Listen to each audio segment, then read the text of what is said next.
그래서 말라기 전체의 주제가 뭐냐면 그릇된 신앙에 대한 지적과 책망이다. 그렇게 써놓으시면 돼요. 말라기서 전체는 이스라엘 백성들의 잘못된 신앙, 사장 전체에 걸쳐서 그들의 잘못된 신앙을 지적하시고 책망하시는 내용이다.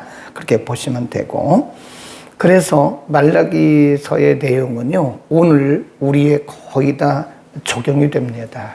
오늘 우리와도 똑같이 적용돼. 물론 모든 말씀이 다 모든 세대에 적용될 수 있지만, 말라기 시대의 그 사람들이나 또 말라기서에서 말씀하고 있는 그 말씀이 저와 여러분 모두에게 해당이 된다. 그래서 때로는 이 말씀이 우리에게 좀 찌름을 줄 수도 있어요. 이 말씀을 들으면서.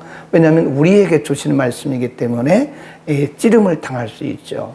그래서 그래도 그 말씀이 오늘 우리에게 주실 말씀이기 때문에 하나님의 말씀으로 받아야 된다.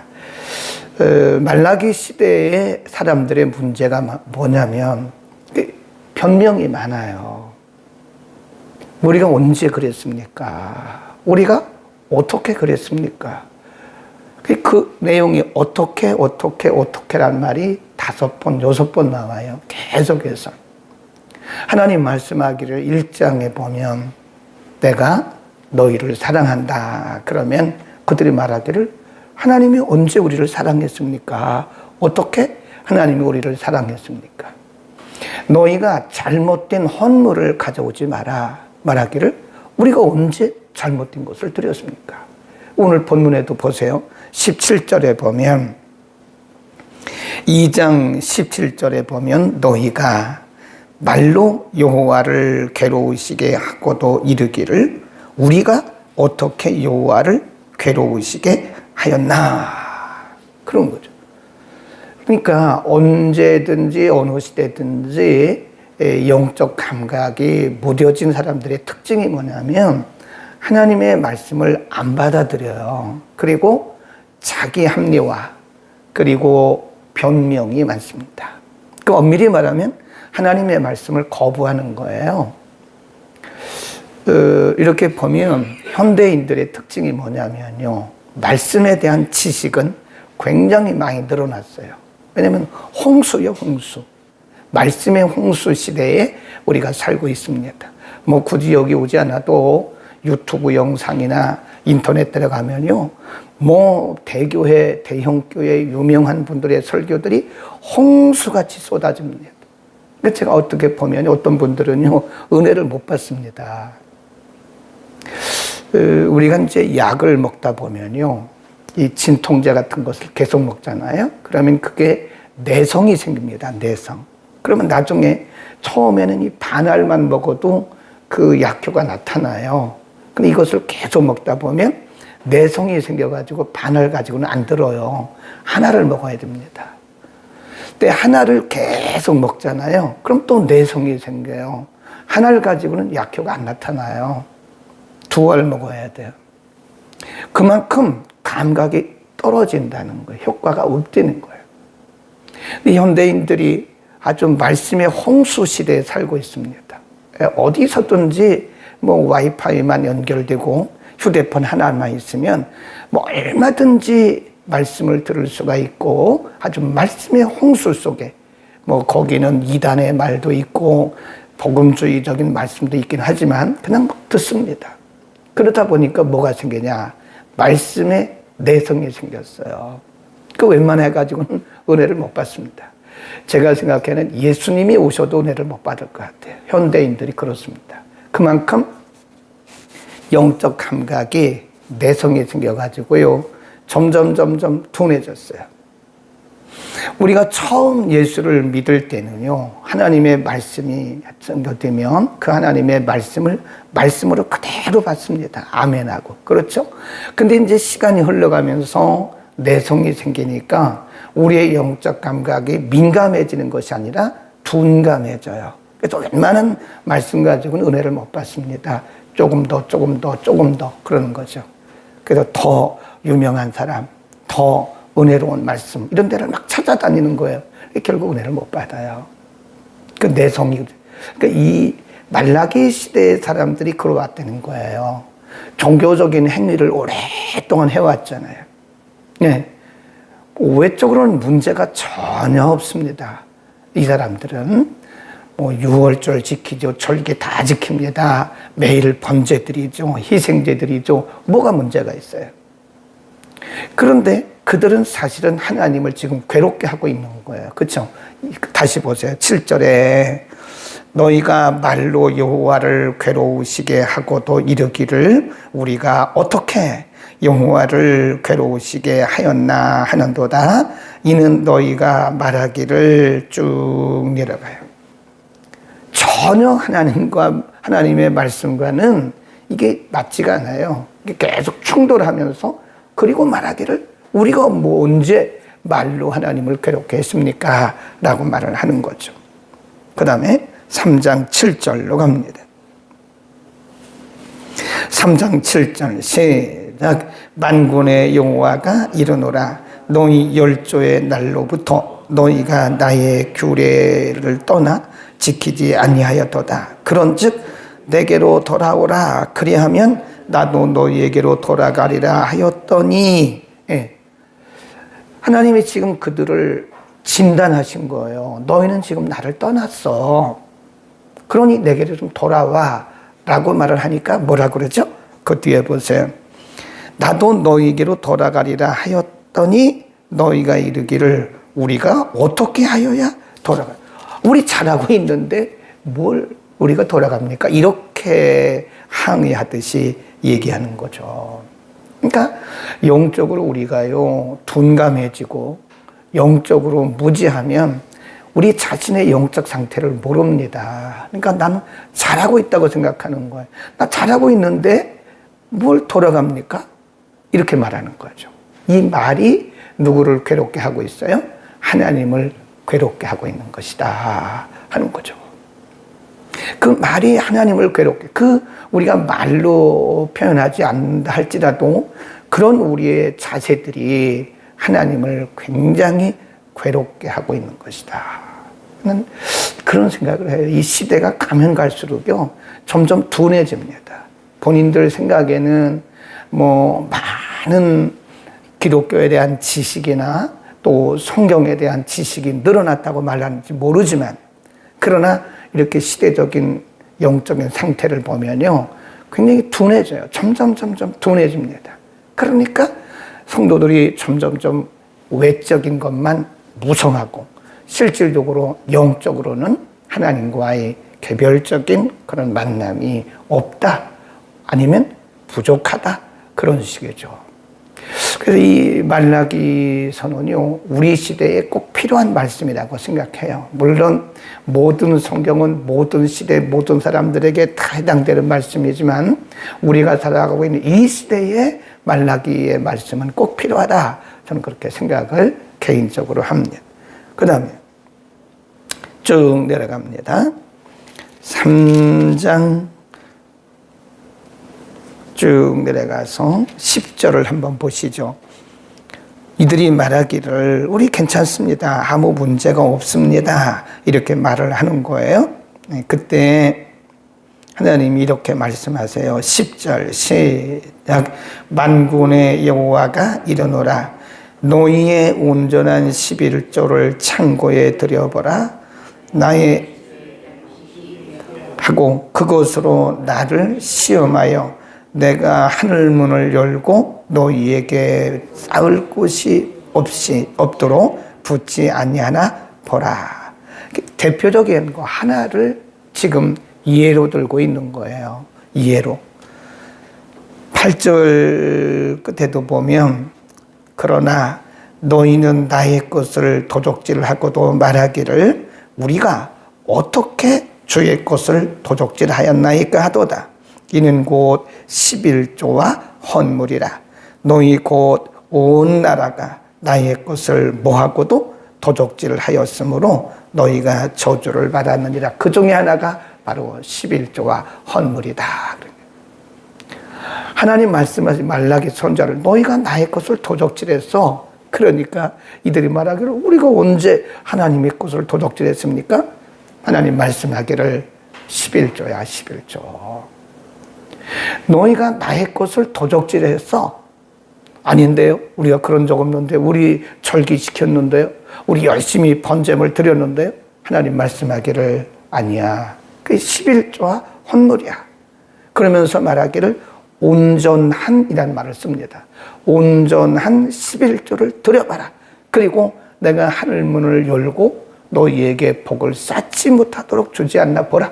한번 봐라. 시험해봐라. 성경에 하나님을 시험해보라는 부분이 이 부분이에요. 하나님을 시험하지 말라고 그랬죠. 하나님을 시험하면 안 되죠. 그런데 이 부분에서 하나님이 정확하게 말씀하시는 거예요. 너희가 정말 온전한 11조를 한번 드려봐.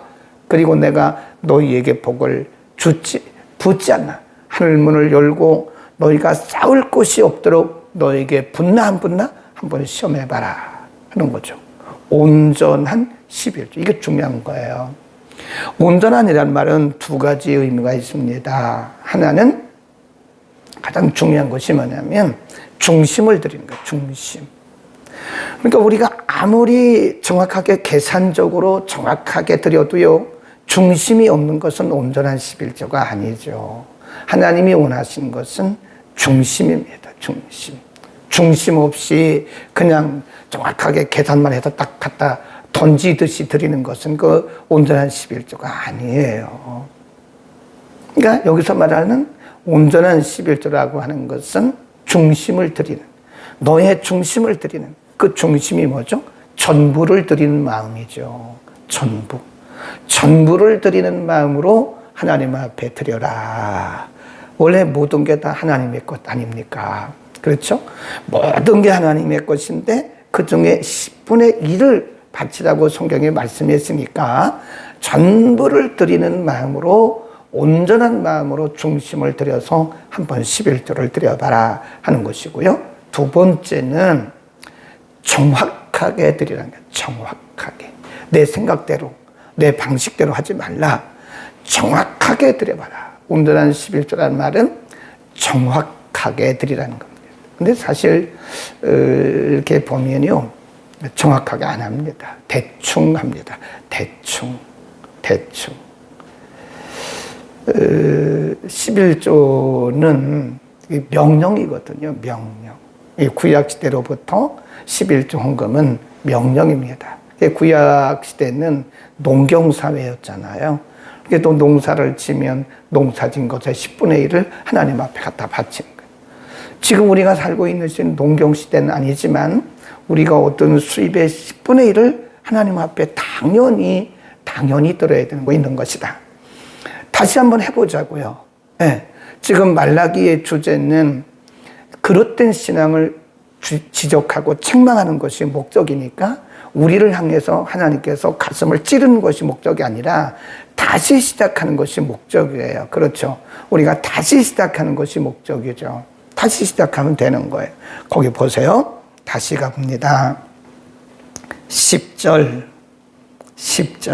다시 읽습니다. 시작. 만군의 여호와가 이르노라. 너희의 온전한 11조를 창고에 들여 나의 집에 양식이 있게 하고 그것으로 나를 시험하여 내가 하늘 문을 열고 너희의 복을 쌓을 것이 없도록 붙지 아니하나 보라. 그랬습니다. 만군의 여호와가 이르노라. 내가 너희를 위하여 환충을 검하여 너희 토지 소산을 멸하지 않게 하고 너희 밭에 포도나무의 과실로 기한전에 떨어지지 않게 할 것이다. 너희 땅이 아름다워짐으로 열방이 너희를 복되다 할 것이다. 하나님이 복을 주신다. 그 말씀. 근데 사실은 우리가 11조를 복 받으려고 하는 건 아닙니다. 당연히 하는 거죠. 그죠? 구원받은 우리들이 하나님께서 주인이신 것을 인정하고 하나님께서 주셨으니까 당연히 하는 거지만, 그러나 하나님이 이 말씀에 복종하면, 순종하면 하나님께서 복을 주신다고 말씀을 하고 있습니다. 하나님 앞에 드려야 되는 것이다. 우리 이제부터 잘하면 됩니다. 온전한 11조를 드려서 하나님께서 어떻게 복 주시는가를 시험하라 그랬으니까 한번 보자. 그 다음 하나님께서 이렇게 말씀하시고 나서 이렇게 말씀하십니다. 1절로 갑니다. 3장 1절. 만군의 여호와가 이르노라. 보라, 내가 내 사자, 거기 줄겁시다. 이건 세례 요한입니다. 세례 요한. 세례 요한을 먼저 보내리니 그가 내 앞에서 길을 예비할 것이요 또 너희의 구하는 바 주, 이건 메시아예요. 예수 그리스도. 메시아가 호련히 그 전에 임하리니 곧 너희의 사모하는 바 언약의 사자가 임할 것이다. 2절 시작. 그의 임하는 날을 누가 능히, 그의 나타나는 때에 누가 능히 서리요. 그는 금을 연단하는 자의 불과 표백하는 자의 잿물과 같을 것이다. 네, 불과 잿물과 같은 예수 그리스도. 불은 불순물을 제거하는 거잖아요. 용광로의 불, 불순물을 제거하는 것이다. 또 잿물은 더러운 것을 표백하는 거죠. 그러니까 메시아의 오심을 그러니까 메시아가 오셔서 하시는 일이 뭐냐? 죄를 정결케 하시는 일을 하신다. 그러면 하나님은 지금 왜 이렇게 말라기 선지자에게 이런 말씀을 하시고 갑자기 마지막 결론에 가서 이렇게 세례 요한이 와서 주의 길을 예비하고 그리고 메시아가 오시면 이 불 그리고 이 표백하는 잿물처럼 오신다고 말씀을 했는가? 그 인간은 아무리 그래도요, 이 죄의 문제를 해결할 수가 없어요. 네, 우리가 아무리 철저하게 율법을 지키고 아무리 철저하게 온전하게 살려고 아무리 애를 써도 인간의 속에는 죄성이 흐르고 있습니다. 인간 속에는 죄성이 흐르고 있기 때문에 어느 정도는 될 듯하지만 또 다시 원위치예요. 사람이 그렇습니다. 우리가 잘하려고 가다가 다시 원위치, 잘하려고 가다가 다시 원위치. 인간은 죄의 문제를 근본적으로 해결할 수가 없어요. 그래서 하나님이 이런 불쌍한 인생들을 위해서 누가 오신 거예요? 메시아가 오신 겁니다. 그래서 그 메시아가 주로 오셔서 우리의 죄 문제를 해결하기 위해서 오신 거예요. 그러니까 이제 예수님께서 오시고 나서 어떤 사람도 예수를 믿지 않으면 안 돼요. 왜 그러냐면 인간의 죄 문제가 해결이 안 돼요. 인간이 아무리 윤리적으로 도덕적으로 살아도 죄는 그대로 남아있어요. 그대로 남아있습니다. 우리가 이런 투명한 병에다가 아니면 컵에다가 이렇게 물을 넣잖아요. 그러면 이건 뭐 정수된 물이니까 그렇지만 여기에 이제 찌기가 쭉 가라앉아요. 네, 그럼 밑에 보면 찌기가 있습니다. 근데 사람들이 위에 것만 보는 거 괜찮네? 그런데 사실은 이 바닥에 찌기가 이게 가득 차 있어요. 똑같아요. 겉으로 볼 때는 우리가 윤리적, 도덕적으로 저 사람 참 깨끗하구나, 저 사람 선하구나, 저 사람 착하구나. 그러나 그 근저에는, 바닥에는 뭐가 깔려 있어요? 죄가 깔려요. 죄. 인간의 그 죄가 깔려 있기 때문에 인간 스스로는 죄 문제를 어떻게 할 수가 없습니다. 할 수가 없어요. 그래서 예수님이 이 땅에 오신 것이고 누구든지 예수를 믿어야 돼요. 그러니까 아무리 거룩하게 보이고 아무리 경건하게 보이고 아무리 돌을 닦고 그래도 안 됩니다. 그래도 죄는 그냥 근저에 남아 있어요. 예수 그리스도를 믿어야 돼요. 예수 그리스도를 믿지 않으면 인간의 죄 문제는 해결되지가 않습니다. 그래서 뭐라 그랬어요? 누구든지 나를 믿으면, 그래서 예수 그리스도를 믿으면 그분의 의가, 예수님께서 십자가를 지신 이유는 우리의 죄 때문에 그런 거예요. 그래서 그를 믿는 자마다 예수 그리스도의 의가 우리에게 전가되는 거예요. 예수님의 그 십자가의 공로가 우리에게 이렇게 전가돼. 그 통로가 뭐냐? 믿음입니다. 믿음. 그러니까 우리의 입술로 예수 그리스도를 고백하지 않으면 안 되는 거예요. 우리의 마음으로 그분을 영접하지 않으면 안 되는 거예요. 그러니까 많은 사람들이 종교인으로 빠지면 안 된다는 거예요. 헌금한다고 구원받는 거 절대 아닙니다. 네. 어떤 분은 예수는 안 믿어요. 근데 헌금은 많이 합니다. 아무런 의미가 없어요. 헌금으로 구원받는 거 아닙니다. 어떤 사람은 예수는 안 믿는데 열심히 봉사합니다. 기독교가 봉사의 종교가 아니에요. 예수 믿고 나서 봉사할 때 의미가 있는 거지, 무슨 우리가 봉사한다고 해서 구원받는 거 아니에요. 절대로 인간은 행위로 구원받을 수가 없어요. 로마서와 갈라디아서에서 계속 강조하는 것이, 로마서 1장부터 11장까지 계속 강조하는 것이 뭐냐? 인간은 죄인이다. 의인은 없나니 하나도 없다. 그러나 새로운 한 의의가 나타났는데 그분이 바로 예수 그리스도다. 근데 우리는 이 성탄 계절에요, 선물 주고받고 이게 정말 중요한 게 아닙니다. 이렇게 보면 이렇게 반짝이 좀 해놓고 그게 크리스마스 트리라 그러는데 그게 무슨 크리스마스 트리입니까? 반짝이지. 그게 중요한 게 아니에요. 나의 죄인됨을 인정하고, 내가 죄인인 것을 인정하고, 내 힘으로는 어떤 방법으로도 이 죄 문제가 해결될 수 없기 때문에 나의 죄 문제를 해결하기 위해서 그분이 오셨다고 하는, 그리고 내가 그분을 입으로 고백해야 돼요. 로마서 10장에 보면 믿음은 들음에서 난다. 들음은 말씀으로 나는데 그 앞에 보면 주를 고백하여 구원에 이른다. 시인하여 구원에 이른다. 그랬습니다. 요한복음 1장 12절에 보면 예수 그리스도를 영접하는 자, 마음으로 영접하는, 그러니까 마음으로 믿고 입술로 고백해야 되는 거예요. 그게 로마서의 구원론입니다. 중요한 거죠. 지금 왜 이런 말씀을 하시는 거죠? 인간은 죄 문제 해결이 안 돼요. 윤리적으로 아무리 해도 안 됩니다. 어떤 분들은 돌을 닦잖아요. 아무리 돌을 닦아도 죄인은 죄인인 거예요. 윤리적, 도덕적으로 아무리 선해도 그건 선한 거 아니에요. 예수를 믿고 죄 씻음을 받아야 선한 거지, 그 절대 선한 거 아닙니다. 가장된 선이에요. 사람들이 속아요. 가장된 선. 저 사람 착한데 왜 그러냐고. 저 사람 헌금 많이 있는데 왜 그러냐고. 절대 아닙니다. 착한 거하고는 상관이 없어요. 그래서 옛날에 주일학교 꼬마들이, 유년주일학교 꼬마들이 부르는 찬송 중에 그런 거였어요.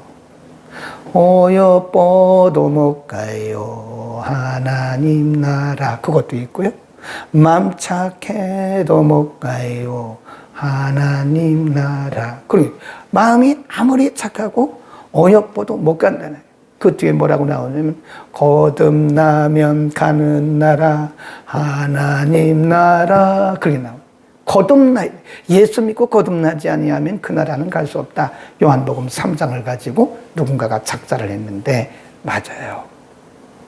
우리는 이 성탄 계절에 예수께서 왜 오셨나? 바로 나의 죄 문제다. 내가 아무리 힘쓰고 애써도 이 문제는 해결될 수 없으나, 그러나 우리가 우리의 죄인됨을 인정하고 입술로 고백하고 마음으로 인정하면 우리의 죄가 용서받는 되는 거예요. 아멘. 기도하겠습니다. 거룩하신 우리 아버지, 인간의 힘으로는 죄 문제를 해결할 수 없기 때문에 불쌍한 우리들을 버리지 아니하시고 예수께서 이 땅에 메시아로 오셔서 누구든지 자신의 죄를 인정하고 예수 그리스도를 믿기만 하면 하나님께서 은혜를 주셔서 죄 문제를 해결해 주시고 하나님의 자녀로 인쳐주시고 거룩한 백성으로 살아가도록 성령이 역사하심을 믿습니다.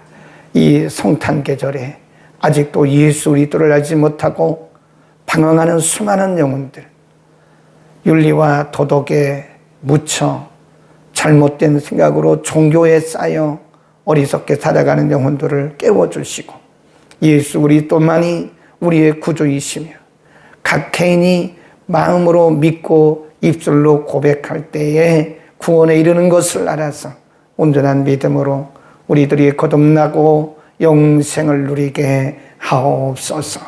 예수 그리스도의 이름으로